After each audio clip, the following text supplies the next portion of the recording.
made you a large portion of this tape, and I decided to go back and listen to it, and at this point it was not tape recording, so I have got to redo all of this. This is just for your family, Pat, so you don't have to play this for the class.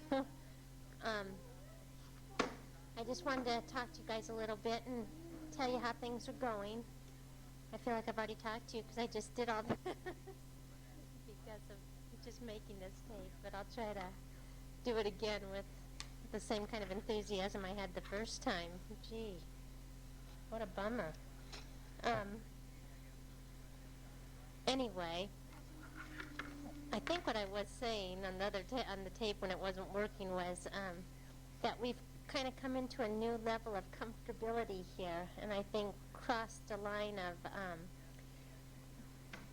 culture shock that's finally made it tolerable here in a okay way.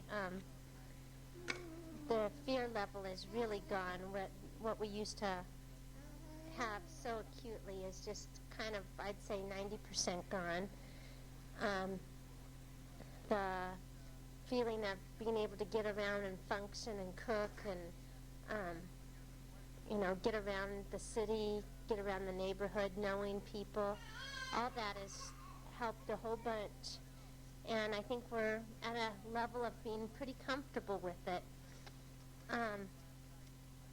Like we've said in other letters, I don't think this is ever a place we necessarily would love. I mean, I don't know who would really. I really don't, although missionaries all the time tell us they wouldn't leave for anything. And I just find that so interesting all the time. But as for us, I think we're having a feeling of adjustment that's been real satisfying. Mom a couple times has really encouraged us just to quit. Marilyn's had to beg her not to send letters that just say, come home. She called the mission. I don't know if you knew that. And it was kind of a threatening phone call and caused kind of a big stir in AIM headquarters, which was really, she didn't call, Lee called. But it was kind of very embarrassing for me. And I'm just disappointed at her. I understand her motherly love and all that, and I know her motives are pure, but just her lack of wanting us to stick with something and, endure through hard times. And I can see right now that I'm so glad I have. We're seeing so many fruits of the ministry that are just working really beautiful so far. And we've learned a lot in this unit of study we're in right now about spiritual warfare. And I would say the things I've learned, I would not trade for anything. They are worth the hard experience this has been. We're in this 4-month study of spiritual warfare, and we're doing a lot of stuff by Neil Anderson, who was at Talbot. I don't know if you guys know him. I don't think he's still there. Maybe he is. And Tim Warner, who's in La Habra. I forget what his ministry's called, but they're colleagues, I think, of some sort. And we've seen a lot of videotapes of his, and it has just been revolutionary for our own lives. And again, I just, it's just been an opportunity to study and apply in a situation where spiritual warfare is before your eyes practically, that it just has been too practical and too life-changing. I think we pray in a way now that is so much more effective and so much more powerful, really, so much more poignant and to the point, and I think more powerful in a sense. The boys, too, it's been really encouraging to see them really pray in the name of Jesus for protection, for the things that they desire and need. And boy, they have to do that a lot because their bus ride is an hour each way, totally across the city, you know, and it's very scary. The driving situation here is probably the most dangerous aspect of living here, I would say. We've seen dead people just along the road. We've seen wrecks almost every time you go out. The paralytic hospital is just full because of the anarchy in the driving. It is so terrifying. I can't describe it. I drive all the time, but you know, every time you come home shaken, every time.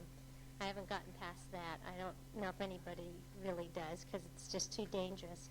So the boys pray on their long bus ride for safety. They pray because of fear, you know, of being so far across town, and they just tell Satan, you're lying to me about things, get out of here, and they just are really excited about, you know, not listening to Satan's lies. They don't have to be afraid, you know, and it's been really neat to see them pray so strongly and effectively, I think, and they've seen a lot of neat answers to prayer.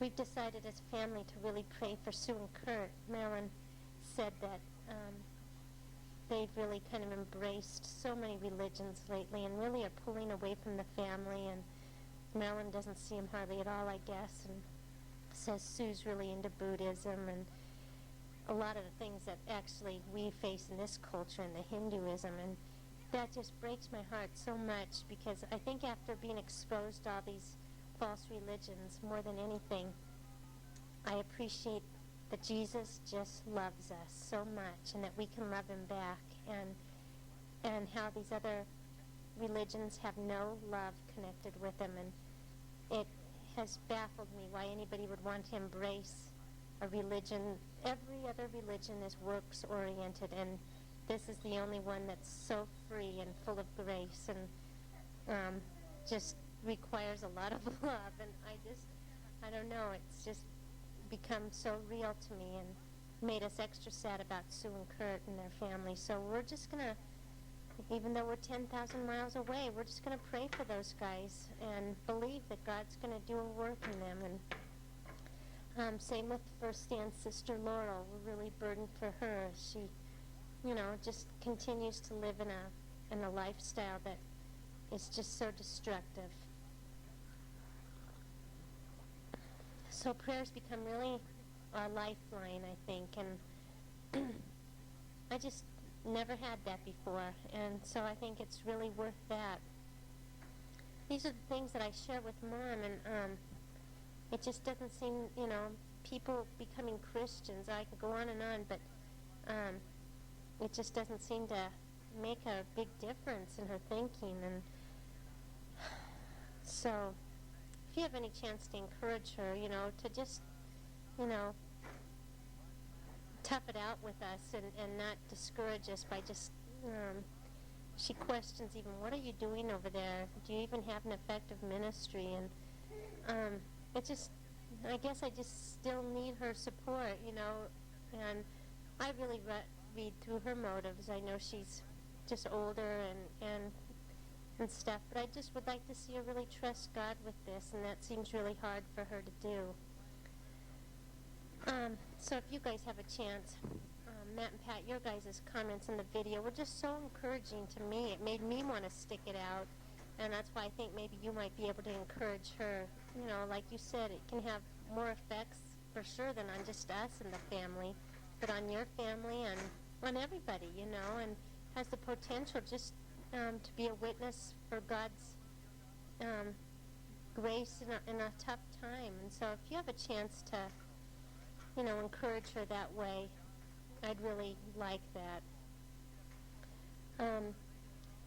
Stan and I are able to go on walks every morning for about 45 minutes. We found a field. I jog, and he pushes Carly Blue in the stroller bike. And it's become a time where we pray out loud, and it's really become our most valuable time of the day. We just love it so much. We pray for you guys all regularly. That's the thing, it just keeps us praying very regularly, and it's become our time of, you know, we don't exercise without praying together out loud, and we were just talking today and wondering if we'll keep this going when we come back, because it's become such an important part of our lives. We've had a psychologist here all week, and her husband works at Compassion International in Colorado, and she works at Focus on the Family as a counselor, and she was our small group orientation counselor back at Pearl River when we were there. And so she knew me and Stan pretty well from that. She lived in Africa for 13 years, and now she's back and has been back for quite a while. But it was really interesting to get her input on our future plans. We just, pretty much told her we think this will be short term for us, and that we'll be coming back to a pastoral ministry. And she wanted to make sure we weren't leaving in a discouraged state or anything, and she didn't sense that we were. She thinks we're doing really well, that we've been really healthy in our interactions and in our dealing with all the stresses. But interestingly enough, she left Africa for a lot of the same reasons we were. She loved it, though. She found that she was more comfortable here than at home. Maybe we'll come to that. Right now I can't say that at all. But she just said that, Africa is so saturated with missionaries, and I think that's the thing we've discovered, that the church here is just very, very weak. As long as the missionaries are in charge, it runs pretty good, but the minute it is turned over, it's a weak thing. Our church is a very good example of that. It's probably one of the most discouraging churches I've ever been in. Very legalistic, very opposite of a church I'd ever want to be a part of, I'll tell you that. Very discouraged. The feeling you get is depressed. But we're seeing some lifting with our presence. And Stan has really been in the role of a facilitator between the pastor and the board, and bringing communication, which they've never had. It's always been pretty, the pastor dictating what's going to happen, and the board being afraid of him, so they do whatever he says. And I think Stan's been a real good bridge person. The pastor listens to him because Stan's been a pastor, and he's an Asian man. And the board is mostly Africans, probably a mix of Africans and Asians, and missionaries. And it's just really been good. They're really communicating for the first time. But when anything's just turned over to them, they don't plan it, they don't do anything with quality, they don't put any effort in it. And I guess that's just been a discouraging thing we've seen pretty much throughout the church here in Africa, is that they are very weak. And in thinking about this, man, they've had missionaries in this country for well over 100 years. It should be stronger, and I think that's precisely why it's not. And contrasting it to China, I was reading in Christianity Today how China's church is so strong. The believers are so deep and mature because they haven't had any missionaries. And they've had to, have a deeper faith and make things work, and they have. And God's Spirit has been very real.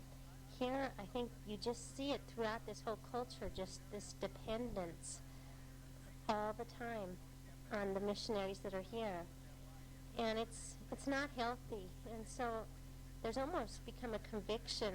I don't think it would be the best thing for the church if we stayed. I think there's a lot of ways I think our burden, if we did stay, would be for other missionaries that are here. Probably have never seen such a large group of discouraged people in my life. And if I see us doing anything, it would be encouraging the missionaries that are working in service-oriented things and running the airplanes, doing all this. It's quite a giant group of people, but a very discouraged group. I don't know what it's going to take to change the church here, but we've done a lot of study in this whole area, and I don't know if it was supposed to produce this, but for me it's just produced the feeling of, or kind of the conviction, I'm not sure this is the best thing for the African Christians. it just, you know, after having generations of Christians, they should be stronger than this, and it's discouraging to see that they're not. We are seeing lots of fruit in our ministry. Just people continue to want to know about Christ. We're seeing a lot of people being discipled, a lot of people being encouraged, just turning from Hinduism, from Islam. I just didn't think it would be so easy in a way, and it's just, again, I think it's when you're talking about the love of God that it just happens. Somebody's at my gate, and let me go get there. I'll be right back.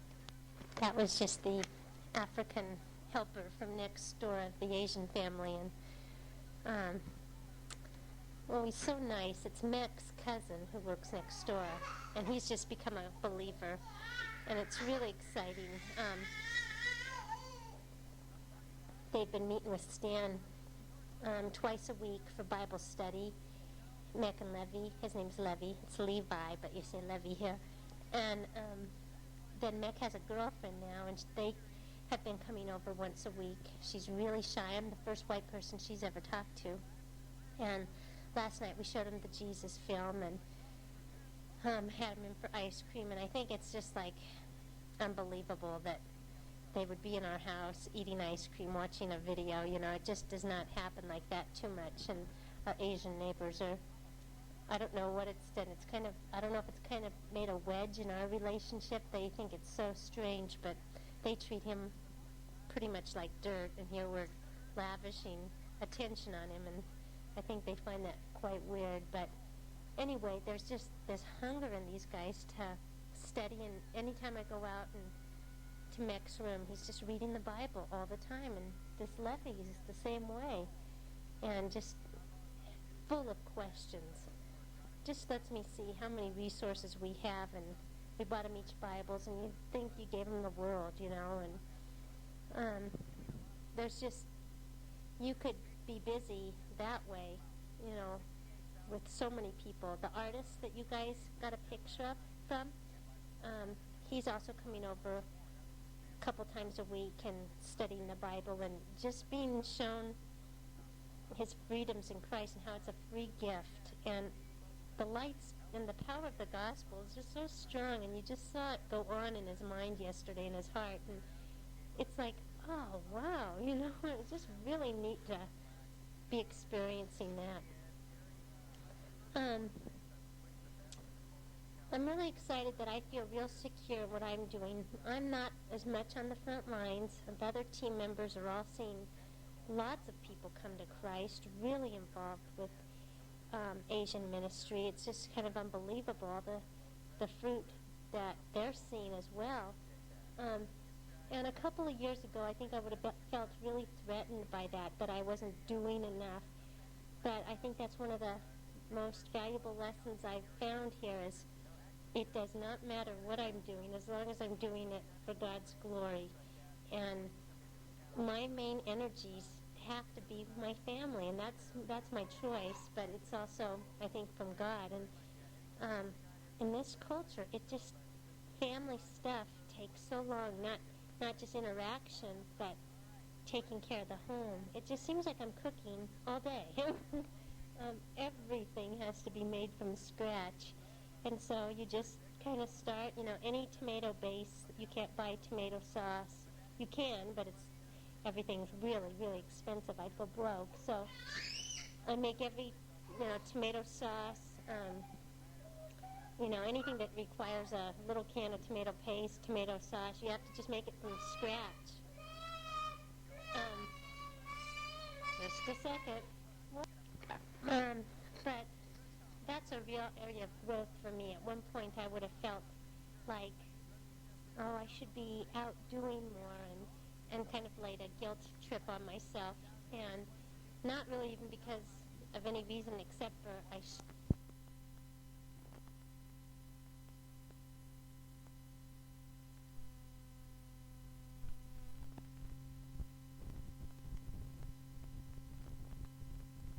Last night I got sick of listening to. But I think I'm finally learning what it really means to find my security in Christ, and that's why I think I'll be able to go back, and no matter what I do, um, I won't I won't feel like I should be doing a bunch of different things except for what God's called me to, you know, and there's not a lot of comparisons then, and, you know, all that stuff that kind of can paralyze you with other people. And I've just been really excited that that's something I've been able to learn. Carly Blue is doing really good. Boy, she's just walking everywhere, communicating like crazy. She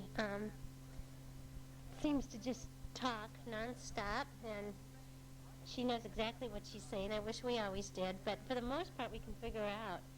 I think she's really smart. I really do. There's no little chuck noises that come out of her mouth like James and Lucas. It's just all trying to talk, you know. The boys just love her to death. She loves them. They wrestle every night, and she's real tough, but really a girl. She loves to put jewelry on and powder, and it's just so different for me. It's so different. It's so fun. She has these big blue eyes that she continues just to get so pretty, and this giant space in her teeth, and has about 12 teeth, and is walking, and lots of changes for her right now. Still has never crawled, always just done that strange little scoot. Never seen her crawl on her knees. Eats everything in sight, especially hot, spicy foods. Still, she likes all that Asian stuff. She's really shy of people. She puts her head straight down whenever anybody talks to her, unless she knows them. I'm so curious how she might react to Marilyn. Okay, now I don't know if I said this on the tape that failed or on this one, but I'm really trying to get Marilyn to come over. Do you want to talk? Do you want to talk to Pat's family? Can you say something? No, you got to talk. What? Can you say something? Yeah, don't push the buttons. Can you talk into the microphone? Well, she's really trying to say something, but she's not. Oh, you're going to cry? Now she wants to take over the tape recorder, but no.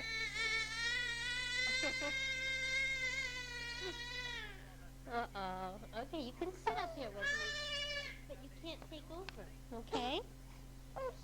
Yeah? What is it? Yeah, don't press the buttons, no. Well, I guess I better turn this off and get her settled. She wants to push all the buttons, so just a minute. No, we'll try it. She's still sitting here, but not too happy with me. I'm trying to get Marilyn to come over. Uh-oh. Come on. I've offered to pay for part of her way. We were able to put some money in the bank before we left from selling our Volvo, and I just can't think of a better way to use it. I miss Marilyn so bad. I miss everybody, but I was so used to talking to her pretty often, and just, you know, we're twins and stuff, and I just miss her. So I called her last week and told her I could pay for a chunk of her ticket if she could maybe get the rest.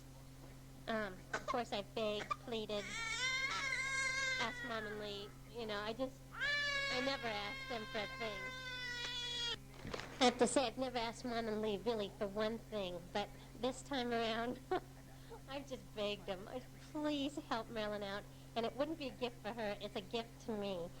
And I said, I'll take any inheritance. I'll take birthdays and Christmases combined for the next several years if you'll just pay for a part of her ticket. And they just don't say anything. It's just silent on the phone.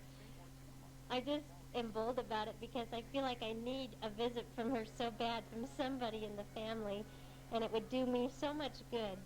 And the boys just would love it too. So would Stan. But she doesn't say very much. So I called Marilyn this last week and told her I was sending her the money, sending her the dates for when would be good, and she just has to start working on it.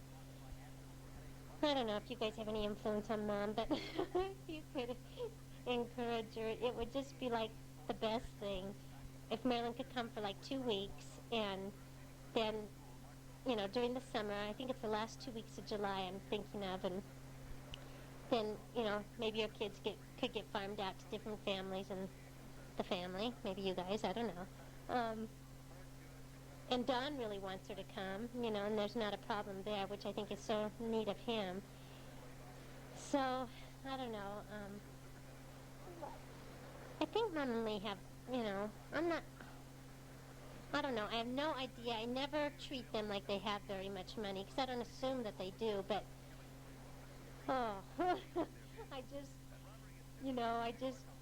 I guess I want it bad enough that I'm not even embarrassed to ask them straight out to help if they could, and so if you guys have any influence, encourage them. Sounds like Marilyn could use a break too. She does so much for them, and I think 90% of the time with a super good attitude. It's hard being over here hearing of all the stuff she does and how hard it is. She's been really consistent with those guys. And I know that they've helped her a lot too, but she does a lot of cooking for them, cleaning, entertains them, takes them places, just talks, listens, and I just think she's doing a lot, and I just wish that, they could, like I said, I know that they've helped her a lot too, but I just wish that they would, I guess, do this more for me than even Marilyn.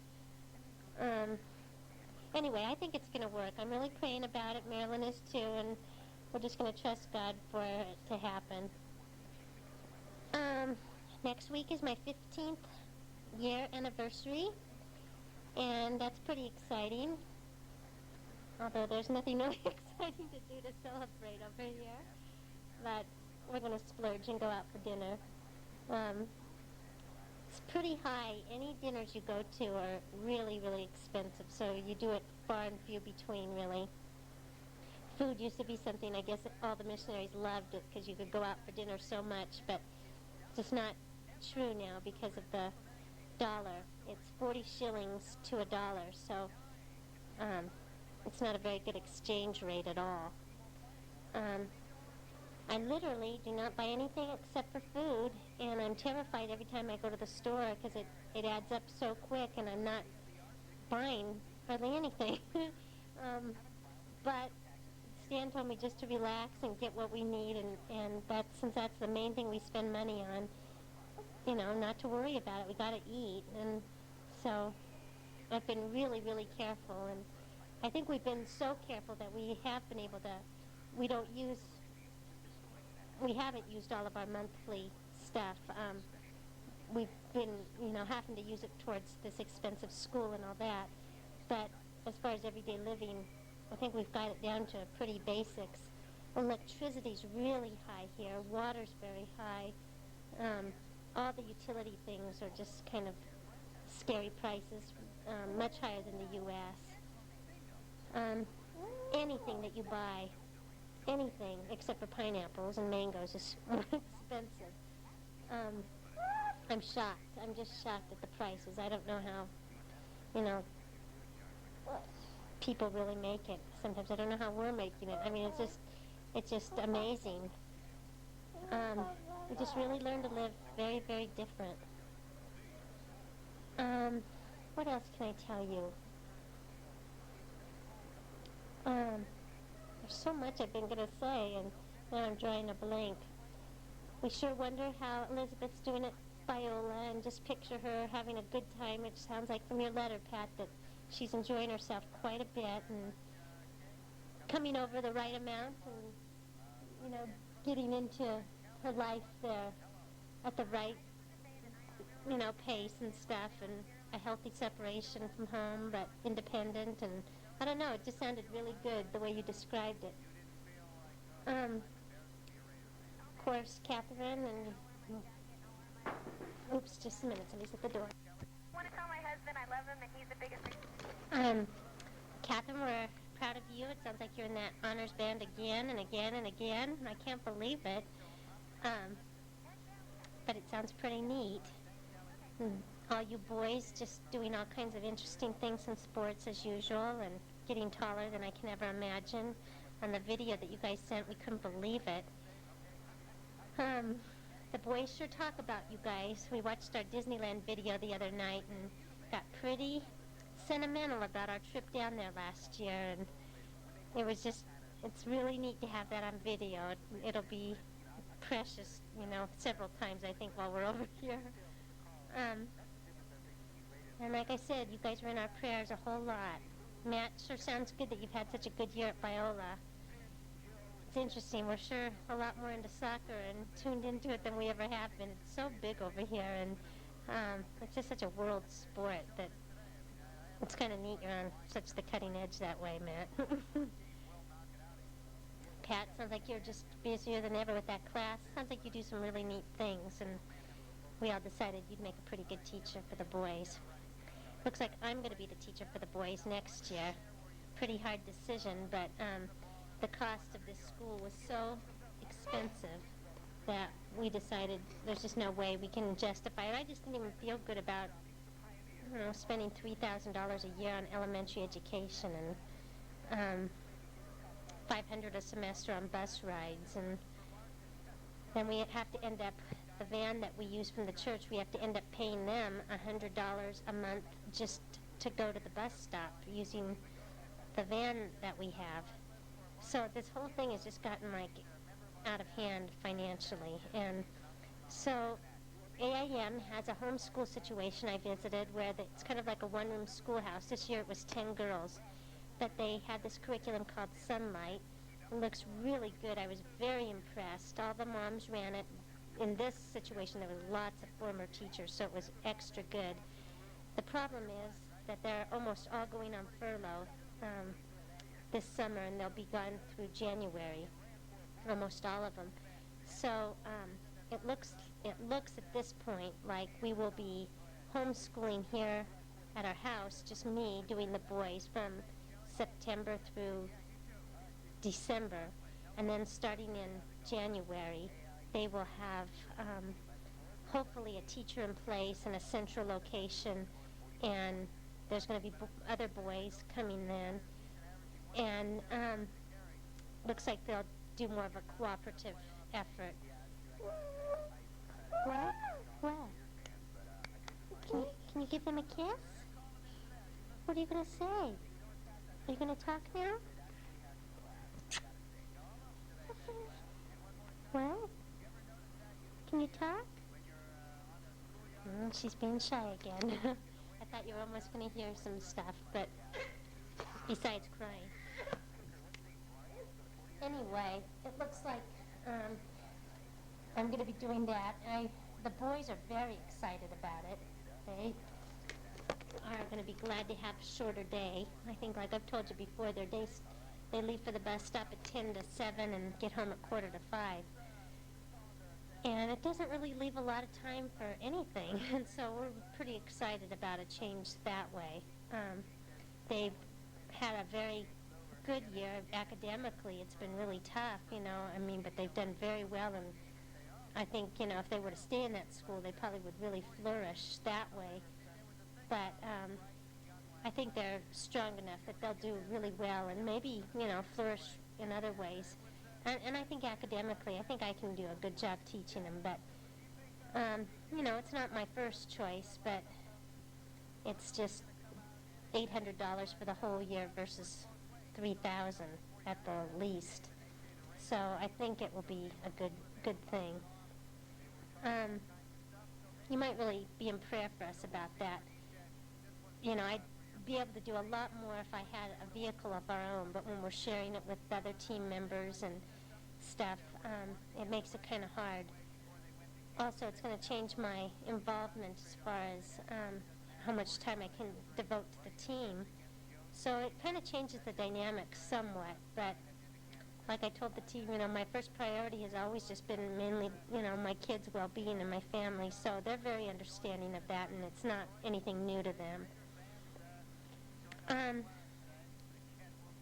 Let's see. The kids in the neighborhood continue to be pretty rough. The boys no longer spend too much time going outside and playing. They've become kind of house people. Of course, their Lego town is more developed than ever. Uh-oh, what'd you do? They make books, they write a lot of letters, they just are doing a lot of things that I didn't know was possible for boys to do. So in a way, it's good. It's just odd. I haven't seen them act like this before. And sometimes I get kind of sorrowful that they don't have often I get sorrowful that they don't have the freedoms that they've had before. But, they're learning some stuff that they couldn't learn otherwise without being in this situation. And they're very content. They don't grumble too much. It's more my attitude and what we as the parents make out of it. And so it gets to them. I mean, they haven't been outside of our gate to play, and they had gone out there, till dark every night after school. And I think just the abusive language, the hitting, the slapping, the tensions just got to them, and they don't think it's worth putting up with anymore. So they've just retreated inside the gate. And I was going to start a Bible club out there, but I've just decided for their sake, they don't want to be with those kids right now, and I think I've got to give them some breathing space in that way. It was so intense there for a while, and there were so many altercations that I've decided to wait until things kind of change in that regard. They have quite a few large, ugly-looking chameleons for their pets these days, and I'm even starting to like them a little bit. I can't believe it. They live in a guava tree. We have a guava tree and an avocado tree right out front, and all these chameleons live out there. We had them in a cage, and it just seems so icky, and now we just put them in the tree, and they find them every day, and they get to be free, so it works out pretty good. I just got some dishes. I am so excited.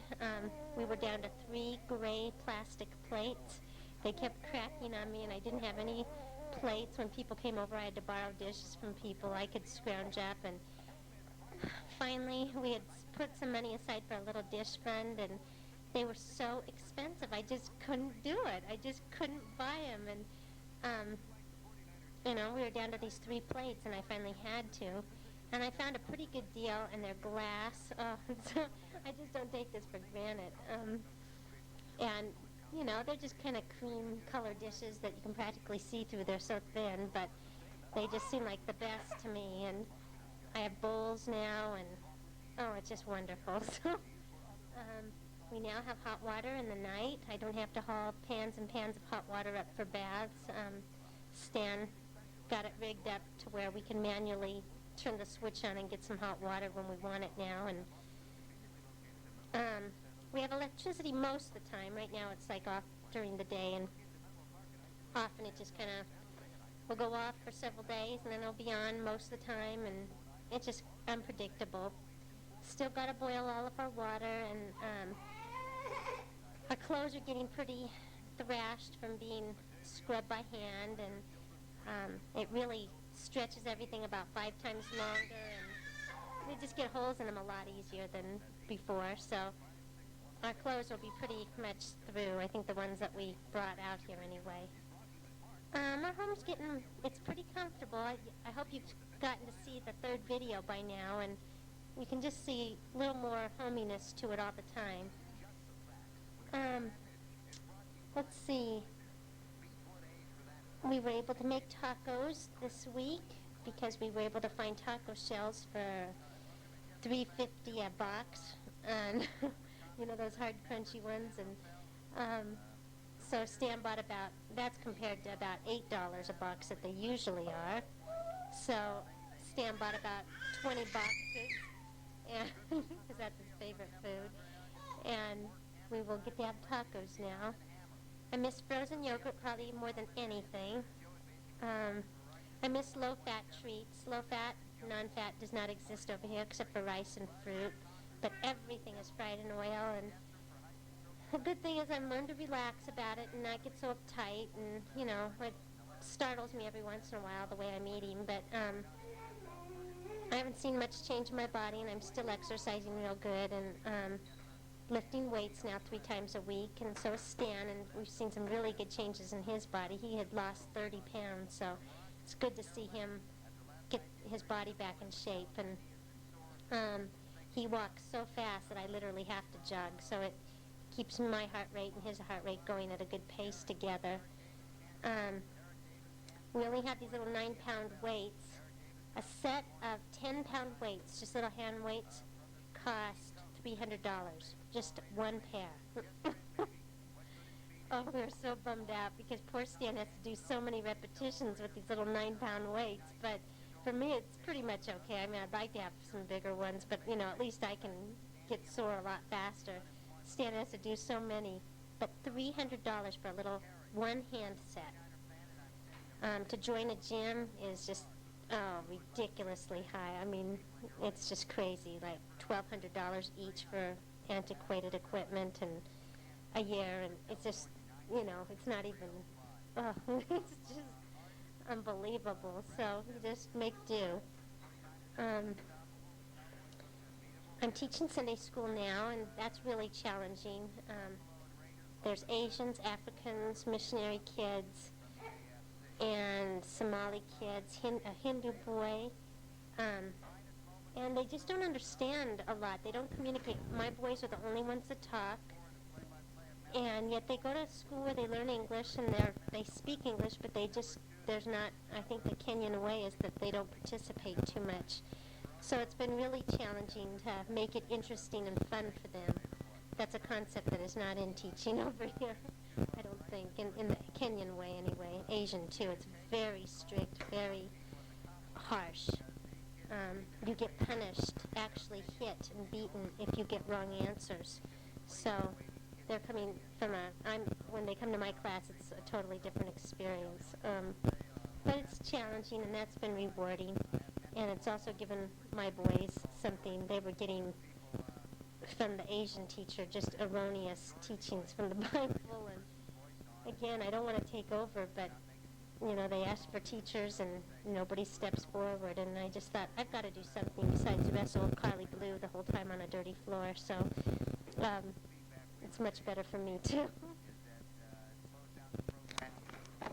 We stay up with the O.J. Simpson trial pretty much because CNN has coverage for a half an hour, kind of a wrap-up of the trial, and I was so surprised. All the kids in your class, Pat, they almost all wrote about that, and it just shows you how infiltrated it has gotten, even to kids, you know, and we're pretty fascinated by it too, I have to say, and just glad that we get to at least kind of stay up with it a little bit through this half-hour coverage. We don't watch much. No, I already told you about that on the other side, about TV. We're reading a lot of books, and that's really good to the boys, and we have pretty many McGee and Me's, and they're enjoying those videos, and any good videos, family videos you guys would ever get, send them over. That's probably what, any good videos, old movies. We get really desperate to see good Western movies, and just any movies. That would be a really fun thing to get from you guys. You guys have a good collection. We could always send them back, too. But, you know, just anything like that would be a real treat. Let's see. If you saw the video, you found out that we went to Mombasa, and you heard all about that, and that was a pretty neat thing. If Marilyn does get to come, I've arranged with a pilot that I know pretty well here at AIM, he's become a good friend, that for $500, all of us can fly to 5 mission stations way out in the Masai Mara and all these remote places and take a safari for 5 days for $500 for all my family in Maryland. And our vacation's right during that time. And you stay with missionaries, and you fly from remote spot to remote spot and get to see what the missionaries are doing out there. And I think that would be a really neat experience for all of us. So I've already told Marilyn if she comes, we get to do that. I don't think anybody in Stan's family will be coming unless things really change. oh, it's been so hard being away with Bob Christopher's death, and that was just so unexpected and traumatizing, and I just can't. We're still in shock over it, and still really mourning for them, and just been really, really sad. It seems like Stan's grandpa's just barely hanging on, and that's been very, very hard for the boys as well. They just really liked Grandpa Howard a lot, and it's hard for us too. He's been such a major part of our family, and he's really, him and Grandpa Myers were really the only grandpas I've really known, and I was really pretty close to both of them, and it's just really hard to say goodbye. And so we sent some tapes for the memorial service, and we sent Grandpa some tapes just of all our feelings about him, and I think that's going to be, that was healing. It was pretty much like we went through a lot of the mourning already. But it's been hard to be away, and I think their families had some really real go on. Oh, sorry. I didn't even turn off the tape, but there's these these scariest cats around here. They all look like demons. Because nobody can feed a cat. They're too poor, so they're just scroungy, and they squeeze through my windows in the smallest little window, and they just walk all over my tables and food and get my bread and everything, so it's kind of gross. But Stan's family's been really having a hard time, and we just, I don't know, I'd really love it if they could come, but I just don't think they will. There's just been too much stuff going on, and of course money's a major expense too, or a major problem for everybody to get over here. It's just so darn expensive. Well, I've kind of been ignoring Miss Carly Blue here all afternoon, and I think I better close this off, even though I'm not quite done, but I hope you got kind of a better sense of our lives here, and thank you so much for your love and your support and your prayers. Have to say, God's been really good, and we're starting to not just survive, but I think kind of thrive, and I can honestly say we're really thankful to be here. Just we're so bad we could share more of it with you guys. I wish you could all come, and it would be a for sure life-changing type thing, but it's pretty impossible, I know. But I just want to thank you guys so much for the good support you guys are, and your consistency at giving to us, and more than that, though, just knowing you believe in us, and just are behind us so much in what we're doing. I just can't tell you at all what that means to us. You guys take care of yourselves and keep loving each other in the family. Don't take it for granted, and don't take even that distance. LA to Northern California seems pretty close these days. So just take advantage of seeing each other as much as you guys can. I know it's going to seem like nothing to me when I get back, and we'll probably see you guys more than we had before. So there's some positive things of learning some lessons. Can you say goodbye? Can you say goodbye? Oh, she puts her head down. She's shy of the tape recorder now. Okay, well, you guys keep in touch, okay? We'll see you later. A nice description. That's for those